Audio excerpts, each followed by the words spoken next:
നമ്മുടെ മുമ്പിൽ എന്നെ പറ്റിക്കുകയാണെന്ന് അറിഞ്ഞുകൊണ്ട് ഞാൻ നിന്ന് കൊടുത്തിട്ടുണ്ടല്ലോ. അയാൾ എന്നെ പറ്റിക്കുകയാണ്, 100% അയാൾ എന്നെ പറ്റിക്കുകയാണെന്ന് എനിക്ക് ദേഷ്യം ഓൺ ദ സ്പോട്ടിൽ അങ്ങ് പറഞ്ഞ് തീർത്ത് പോകുന്നതാണ്. ഞാൻ ഓൺ ദ സ്പോട്ടിൽ തന്നെ ഇടപെടുകയും അത് തലവേനയാകുകയും ചീത്ത വിളിക്കുകയും ഒക്കെ ചെയ്തു പോയിട്ടുള്ള ഒരു കാലമുണ്ട്. പകുതിയിൽ കൂടുതൽ നമ്മൾ ഉറങ്ങി തീർക്കണം. ഏറ്റവും കൂടുതൽ നമ്മൾ ചെയ്യുന്ന പ്രവൃത്തി ഉറങ്ങി തീർക്കണം. വളരെ ക്രിയേറ്റീവ് ആകുന്നത് വളരെ കുറച്ച് സമയമാണ്. ഞാൻ കുറേ വർഷങ്ങൾക്ക് മുമ്പ് ഞാനൊരു ബസ് ആക്സിഡൻറ്റിൽ പെട്ടിട്ടുണ്ടെന്നുള്ളതാണ്. 1 അല്ല 2 ബസ് ആക്സിഡൻറ്റിൽ പെട്ടിട്ടുണ്ടെന്നുള്ളതാണ്. അപ്പോൾ അതൊക്കെ നമ്മൾ അത് വളരെ ഇതായിട്ട് മറിഞ്ഞ് തലകീഴായി മറിഞ്ഞിട്ടും നമ്മൾക്കൊന്നും പറ്റാതെ തിരിച്ച് ഞങ്ങൾക്ക് ആ വണ്ടിയിൽപ്പെട്ട ആഹാരം ഒന്നും പറ്റിയില്ല എന്നുള്ളൊരു ഇതുണ്ടായിരുന്നു. അപ്പോൾ അതൊക്കെ നമ്മളിങ്ങനെ പറയില്ല. അപ്പോൾ അതൊക്കെ നമ്മുടെ ജീവിതത്തിൽ നമ്മൾ കൊണ്ടുപോയിട്ടുള്ളതാണ്. അപ്പം നമുക്ക് ജീവിച്ചു പോകുമ്പോൾ വാഹനങ്ങളിലാണ് നമ്മളുടെ ജീവനെങ്കിൽ ആ വാഹനത്തെക്കുറിച്ച് കുറേ കാര്യങ്ങൾ നമുക്ക് പറയേണ്ടതുണ്ട് എന്നുള്ളതല്ല. പക്ഷെ അത് പലതും ഇങ്ങനെ പിന്നീട് എപ്പോഴെങ്കിലുമൊക്കെ പറയാം എന്ന് വിചാരിച്ചുകൊണ്ട് ഞാനിങ്ങനെ സൂക്ഷിച്ചു വെച്ചിട്ടുണ്ടല്ലോ. ജീവിതത്തിൽ ആദ്യമായി വാങ്ങിയ വണ്ടിയും അത് തന്നെയായിരുന്നു? അല്ലല്ല, ഞാൻ ആദ്യമായിട്ട് വാങ്ങിയ വണ്ടി അതൊന്നുമല്ല. അതല്ലാത്ത അതിന് മുമ്പും വാങ്ങിച്ച വണ്ടികൾ ഒന്ന് കൊടുത്ത് കുറച്ച് കാലം ഉപയോഗിക്കും, പിന്നെ അത് മാറ്റിയിട്ട് അങ്ങനെ പോകുന്നുണ്ടല്ലോ. അപ്പം അങ്ങനെ കുറേ വണ്ടികളുണ്ട്. അതിൽ ഏറ്റവും പ്രിയപ്പെട്ട വാഹനവുമായിട്ടുള്ള? എല്ലാ വാഹനങ്ങൾക്കും നമ്മൾ പറയില്ലേ, നമ്മൾ ഈ ഇഷ്ടത്തിൻ്റെ പുറത്താണല്ലോ ഓരോ വണ്ടികളും വാങ്ങിക്കുന്നത് എന്നുള്ള. അപ്പോൾ എന്നെ സംബന്ധിച്ചിടത്തോളം ഞാനൊരു വളരെ ഒരു 90കളിൽ ഞാനൊരു ഹോണ്ട കാർ ഉപയോഗിച്ചിരുന്നു. അത് ശരിക്കും പറഞ്ഞാൽ ഷൂട്ടിങ്ങിൽ അവിടെ ഉണ്ടായിരുന്ന സമയത്ത് ഉപയോഗിച്ചിരുന്നൊരു വണ്ടിയായിരുന്നു. എടുക്കുകയും ഡ്രൈവ് ചെയ്യുകയൊക്കെ ചെയ്തത്. അപ്പം ഞാൻ എന്തെങ്കിലും അന്ന് അസിസ്റ്റന്റ് ഡയറക്ടറാണ്. അപ്പോൾ എന്തെങ്കിലും ഒരു കാറ് വാങ്ങുമ്പോൾ അത് വാങ്ങിക്കണേ എന്ന് ആലോചിച്ചിട്ട് കുറേ കാലം കഴിഞ്ഞിട്ടാണ് ഞാൻ ഹോണ്ട വാങ്ങിക്കുന്നത് എന്നുള്ളതാണ്. അപ്പം ആ വണ്ടി എനിക്ക് ഭയങ്കര, ആ കമ്പനിയും എനിക്ക് ഭയങ്കര ഇഷ്ടപ്പെട്ടൊരു സാധനമല്ല. കാരണം അവരുടെ വണ്ടികളിൽ എനിക്ക് ഭയങ്കര കംഫർട്ടായി തോന്നിയില്ല. കാരണം യാതൊരുവിധ വലിയ തോതിലുള്ള ഒരു മെയിൻ്റനൻസും ഇല്ലാതെ തന്നെ കൊണ്ടുപോകാൻ പറ്റിയിട്ടുള്ള ഒരു കാലമുണ്ട് അത്തരം വണ്ടികളിൽ. അപ്പോൾ അതുകൊണ്ട് ഉപയോഗിച്ച വണ്ടികൾ ഇഷ്ടപ്പെട്ട് തന്നെയാണ് വാങ്ങിക്കുന്നത്. ആ ഇഷ്ടം അതിൻ്റെ ഒരു അവസാനം വരെ നമ്മൾ കയ്യിൽ നിന്ന് പോകുമ്പോൾ പോലും, ഞാൻ മാറ്റുമ്പോൾ പോലും ഞാൻ പലപ്പോഴും ഒരു സെക്കൻഡ് ഒന്ന് ആലോചിക്കും, ഇത്രയും കാലം നമ്മളോടൊപ്പം ഉണ്ടായിരുന്നല്ലേ എന്ന് പറഞ്ഞിട്ട് സാധനം വരും. പിന്നെ അത് കഴിഞ്ഞ് ഞാനത് മറന്നു പോവുകയും ചെയ്തു. കാരണം അത് ഒരു ബാധ്യതയായിട്ട് നമ്മുടെ ഉള്ളിലേക്ക് എടുക്കാൻ പാടില്ല എന്ന് പറയുന്നില്ല. കാരണം ഏതൊരു കാര്യവും അങ്ങനെ ഒരു ബാധ്യതയായിട്ട് എടുത്താൽ പിന്നെ നമുക്ക് മുന്നോട്ടൊന്നും ചെയ്യാൻ പറ്റില്ല. അപ്പോൾ ഈ ബാധ്യത എടുക്കാതിരിക്കുന്ന കാര്യങ്ങൾ ഞാൻ പലപ്പോഴും എഴുതി തീർക്കാറുണ്ട് എന്നുള്ളതാണ് സത്യം. ഓക്കെ. അപ്പോൾ ഈ ഒരു വണ്ടി മറിഞ്ഞ്, ബസ് മറിഞ്ഞു, ഒന്നും സംഭവിച്ചില്ല എന്ന് പറഞ്ഞു. അതിലെല്ലാം പ്രൊട്ടക്ട് ചെയ്യുന്ന എന്തോ ഉണ്ട് എന്ന് വിശ്വസിക്കുന്നുണ്ടോ? ഒരു സ്പിരിച്വൽ ശക്തി? എല്ലാ മനുഷ്യൻ്റെയും പിന്നിൽ അത്തരം ചില ശക്തികൾ ഉണ്ടായേ പറ്റൂ. അത് ഒരു മനുഷ്യൻ ഇന്ന രീതിയിലാണ് ഇന്ന് നമ്മൾ ഇവിടെ ഇത് കൂടണം എന്ന് തീരുമാനിക്കപ്പെടുന്നത് കുറേ നാളുകൾക്ക് മുമ്പ് തീരുമാനിക്കപ്പെടുന്ന സാധനങ്ങൾ പോലെ തന്നെയാണ്. അന്ന് തീരുമാനിക്കപ്പെടുന്നത് ഇന്ന് നടത്തിയെടുക്കാൻ നമുക്ക് ഈ അറ്റ്മോസ്ഫിയർ, അന്തരീക്ഷം നമുക്ക് സപ്പോർട്ടീവ് ആകുന്നുണ്ട്. അതല്ലെങ്കിൽ ഏതെങ്കിലും കാരണങ്ങളിൽ ഇത് നടക്കാതെ പോകാമല്ലോ. അതെ, അങ്ങനെയുണ്ട്. അപ്പം ചില കാര്യങ്ങൾ നടക്കണമെന്നും അത് നടത്തിയെടുക്കാൻ ചില സമയവും സന്ദർഭവും ഉണ്ടാവണമെന്നും ആ സമയവും സന്ദർഭവും നമ്മൾ ഉണ്ടാക്കുന്നതാണെങ്കിൽ പോലും നമ്മളതിന് തയ്യാറാകുന്ന ഒരു അന്തരീക്ഷം ഉണ്ടാകുകയും ചെയ്യുമ്പോൾ മാത്രമാണ് അതിനൊരു ഗുരുത്വത്തോടു കൂടി കടന്നു പോകാൻ പറ്റില്ല. ഞാൻ വിശ്വസിക്കുന്ന ഗുരു എന്നെ ആ രീതിയിൽ കൊണ്ടുപോകും എന്ന് തന്നെയാണ് ഞാൻ കരുതുന്നത്. അതെ, ഒരു കാം ആൻഡ് കമ്പോസ്ഡ് ആയ ഒരു പേഴ്സൺ, ഒരിക്കലും ദേഷ്യപ്പെട്ട് ഞാൻ കണ്ടിട്ടില്ല. പണ്ട് മുതലേ ഇതാണോ ഒരു ബേസിക് നേച്ചർ? അത് ഇങ്ങനെ കാലം പോയതനുസരിച്ച് ഒരു കാംനെസ് ലൈഫിൽ കൊണ്ടുവന്നതാണോ? ഞാൻ നന്നായിട്ട് ദേഷ്യപ്പെടുന്നൊരു വ്യക്തിയാണ്, നല്ലപോലെ ദേഷ്യപ്പെടുന്ന വ്യക്തിയാണ്. യാതൊരു സംശയമില്ലാതെ നന്നായിട്ട് ദേഷ്യപ്പെടുന്ന ഒരാൾ തന്നെയാണ്. എൻ്റെ ദേഷ്യം അറിയണമെന്നുണ്ടെങ്കിൽ എൻ്റെ വീട്ടിൽ എൻ്റെ പിള്ളേരോട് ചോദിക്കണം, അല്ലെങ്കിൽ എൻ്റെ ഭാര്യയോട് ചോദിക്കണം എന്നുള്ളതാണ്. പക്ഷെ നമ്മൾ പറയില്ല, അത് ഞാൻ അവിടെ തീർക്കും. ആ ദേഷ്യം വരുന്ന ദേഷ്യം ഇപ്പോൾ ആരോടായാൽ പോലും ദേഷ്യം ഓൺ ദ സ്പോട്ടിൽ അങ്ങ് പറഞ്ഞ് തീർത്ത് പോകുന്നതാണ്. കഴിയുന്നതും അത്തരം കാര്യങ്ങളിലേക്ക് ഇടപെടാതിരിക്കാനുള്ള ശ്രമം ഇപ്പോഴുണ്ട് എന്നുള്ളതാണ്. മുമ്പ് അതല്ലായിരുന്നു. മുമ്പ് കുറച്ച് വല്ലാതെ ഞാൻ ഓൺ ദ സ്പോട്ടിൽ തന്നെ ഇടപെടുകയും അത് തലവേനയാകുകയും ചീത്ത വിളിക്കുകയും ഒക്കെ ചെയ്തു പോയിട്ടുള്ള ഒരു കാലമുണ്ട്. ഞാൻ പറഞ്ഞില്ല, അതൊക്കെ തന്നെ ആയിരിക്കണം ചിലപ്പോൾ. ഞാൻ എൻ്റെ സിനിമയിൽ നെഗറ്റീവ് ഷെയ്ഡുള്ള ക്യാരക്ടേഴ്സാണ് കൂടുതൽ ചെയ്തിട്ടുള്ളത്. അതെല്ലാവരും പറയാറുണ്ട്, അത് കൊള്ളാം, നന്നായിരുന്നു എന്ന് പറയുന്നത് ഒരു പരിധി വരെ എൻ്റെ ഉള്ളിൽ ആ ഒരു നെഗറ്റീവ് ഷെയ്ഡ് ചെയ്യാൻ പറ്റുന്ന തരത്തിലേക്കുള്ള ദേഷ്യത്തിൻ്റെ സ്വഭാവങ്ങളൊക്കെ ഉള്ളത് കൊണ്ടായിരിക്കും.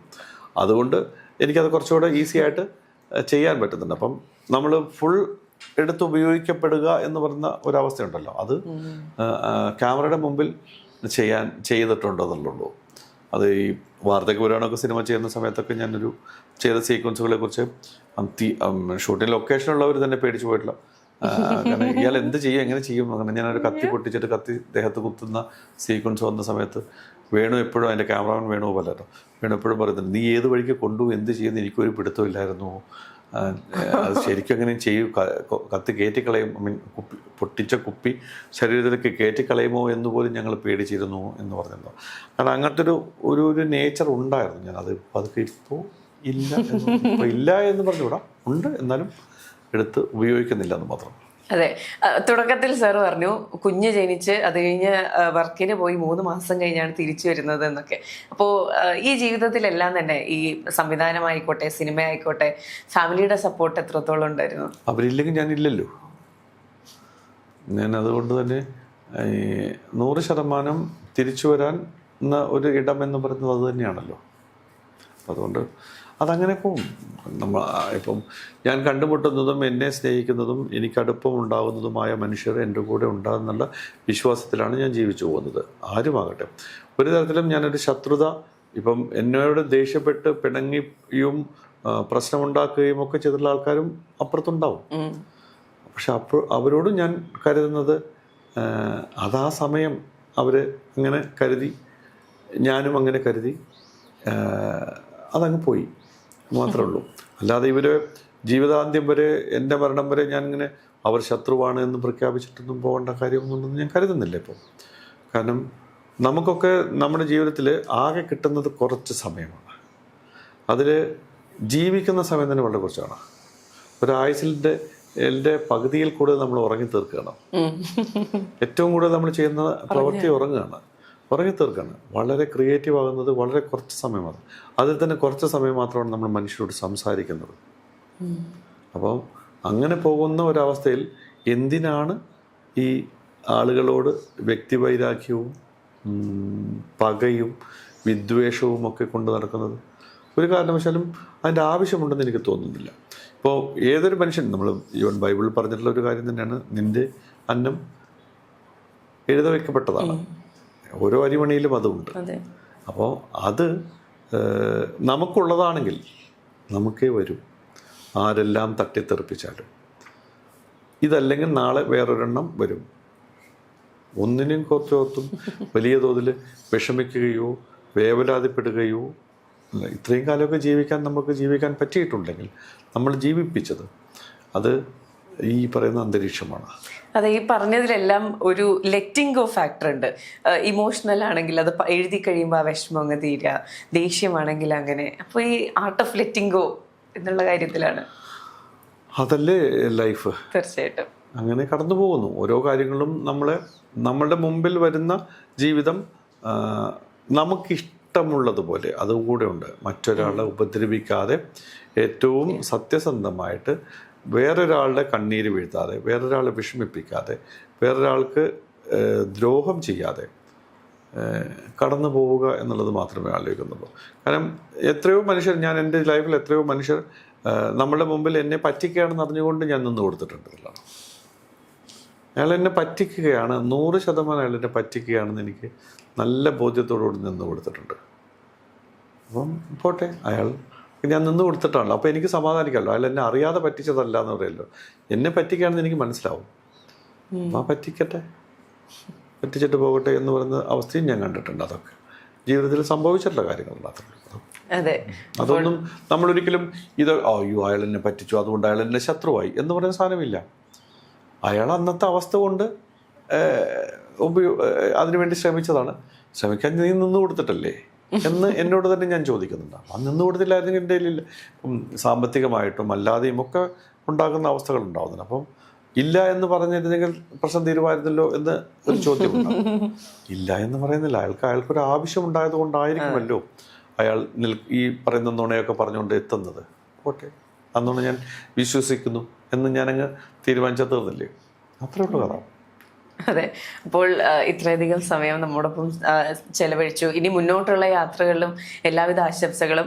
ഈ മായാസഞ്ചാരത്തിന്റെ അടുത്ത സ്റ്റെപ്പിലേക്ക് കടക്കുമ്പോൾ വായിക്കാൻ ആകാംക്ഷയുണ്ട്. ഈ പറഞ്ഞതുപോലെ ഇവിടെ ഒതുക്കിപ്പോയ പലതും അവിടെ തുറന്ന് പറയുമെന്നും പ്രതീക്ഷിക്കുന്നു. മായാസഞ്ചാരത്തിൻ്റെ ഒരു തുടർച്ച ചിലപ്പോൾ ഉണ്ടായേക്കും, ഉണ്ടാകാതെ പറ്റില്ലല്ലോ. കാരണം തീർച്ചയായിട്ടും എനിക്കത് ഉണ്ടാകണമെന്ന് ഞാൻ ആഗ്രഹിക്കുന്നുണ്ട്. തീർച്ചയായിട്ടും ആ പുസ്തകം, മാതൃഭൂമി ബുക്സ് ഇറക്കിയിട്ടുള്ള പുസ്തകം ശരിക്കും ഒരുപാട് അസിസ്റ്റന്റ് ഡയറക്ടേഴ്സ് ആയിട്ടുള്ള പുതിയ ജനറേഷനുള്ള ആൾക്കാർ, പുതിയ പുസ്തകങ്ങൾ വായിക്കുന്ന ആൾക്കാരൊക്കെ എന്നോട് വായിച്ചിട്ട് ഇതിൻ്റെ ബാക്കി പറയൂ എന്ന് പറഞ്ഞിട്ടുള്ള അവസ്ഥയുണ്ട്. അപ്പം ഇത്രയൊക്കെ എൻ്റെ അടുത്ത് എൻ്റെ ഒരു സുഹൃത്ത് ഇമ ബാബുവിൻ്റെ ഫോട്ടോഗ്രാഫറാണ് അദ്ദേഹം. അയാളുടെ അമ്മ അത് വായിച്ചിട്ട് പറഞ്ഞൊരു വാചകം എനിക്ക് അയാൾ അയച്ചു തന്നിരുന്നു. ഒരു സിനിമ സംവിധാനം ചെയ്തെടുക്കാൻ, സിനിമ നിർമ്മിച്ചെടുക്കാൻ എത്രയേറെ കഷ്ടപ്പാടും ദുരിതവും ഉണ്ടല്ലേ. നമ്മൾ എത്ര പെട്ടെന്നാണ് ഒരു സിനിമ കണ്ടിട്ട് നല്ലതാണ് ചീത്തയാണെന്ന് പറഞ്ഞ് തീർക്കുന്നത്. അതിന് പിന്നിലുള്ള പ്രയത്നത്തിൻ്റെ കഥ ഇത്രയുണ്ടല്ലേ എന്ന് പുള്ളിയുടെ അമ്മ പറഞ്ഞതായിട്ട് എന്നോട് വിളിച്ചു പറഞ്ഞു. ഞാൻ പറഞ്ഞു, ഓരോ പ്രവൃത്തിയുടെ പിന്നിലും ഒരു വലിയ അധ്വാനമുണ്ട്. ആ അധ്വാനം തീർച്ചയായിട്ടും ജനങ്ങൾക്ക് പെട്ടെന്ന് വേണമെങ്കിൽ തള്ളിക്കളയാം, സ്വീകരിക്കാം. ഈ രണ്ട് കാര്യങ്ങളുണ്ട്. പക്ഷെ നമ്മൾ സ്വീകരിക്കട്ടെ എന്ന് വിചാരിച്ചുകൊണ്ടാണ് ഓരോ പ്രവൃത്തിയും ചെയ്യുന്നത്. അപ്പം മനസ്സറിഞ്ഞ് നല്ല രീതിയിൽ മുന്നോട്ട് പോകാൻ നമ്മളെയൊക്കെ സഹായിക്കുന്നത് മറ്റുള്ളവരുടെ ഈ അനുഗ്രഹവും മറ്റുള്ളവരുടെ വാക്കുകളുമാണ്. ആ വാക്കുകൾ ഉണ്ടാവട്ടെ, അത് സത്യമായി ഭവിക്കട്ടെ എന്ന് മാത്രം പ്രാർത്ഥന. അതെ, മുന്നോട്ടുള്ള വഴിയിലും എല്ലാവിധ ആശംസകളും നേരുന്നു. തിരക്കിനിടയിലും നമുക്ക് വേണ്ടി സമയം അനുവദിച്ചതിന് നന്ദി. Thank you.